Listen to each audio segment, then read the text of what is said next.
The fires that consumed Benin did not just destroy a city, they tried to erase a civilization. In 1897, the great kingdom of Benin fell. Its palaces burned, its sacred grounds shattered, its people left in silence. The Oba Ovonramwen was taken from his land into exile, and with him, the heart of the kingdom was removed. The throne stood empty, the voice of authority silenced. To the world, Benin was no more.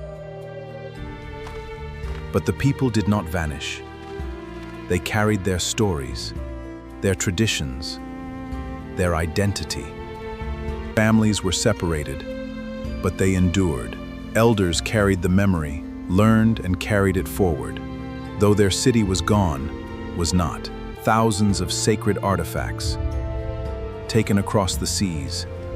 Not just art, but history, stolen. They thought Benin had fallen, completely.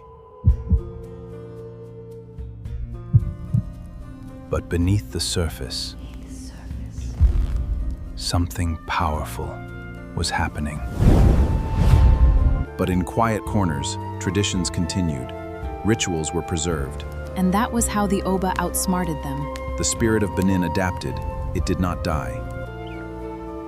They lost their walls, their king, their treasures. But they never lost their soul. And as time moved forward, that silent strength would begin to grow, preparing for a future no one expected.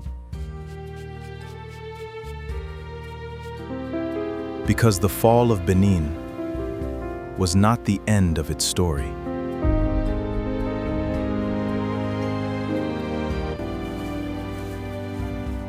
It was only the beginning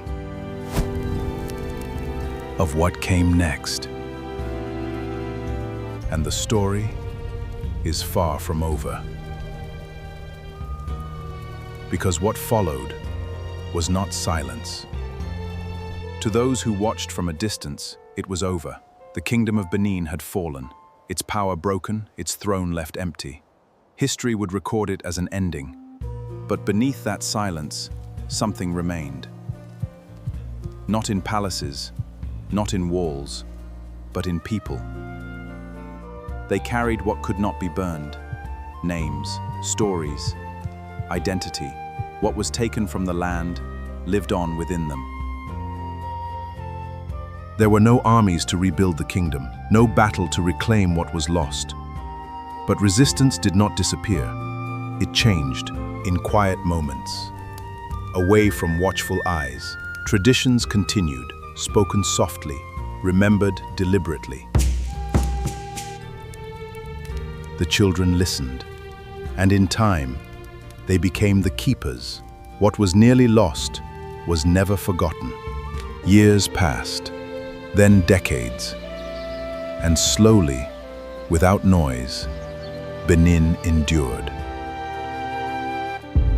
Because the greatest story is not how a kingdom falls, but how it lives on. And this story is still unfolding.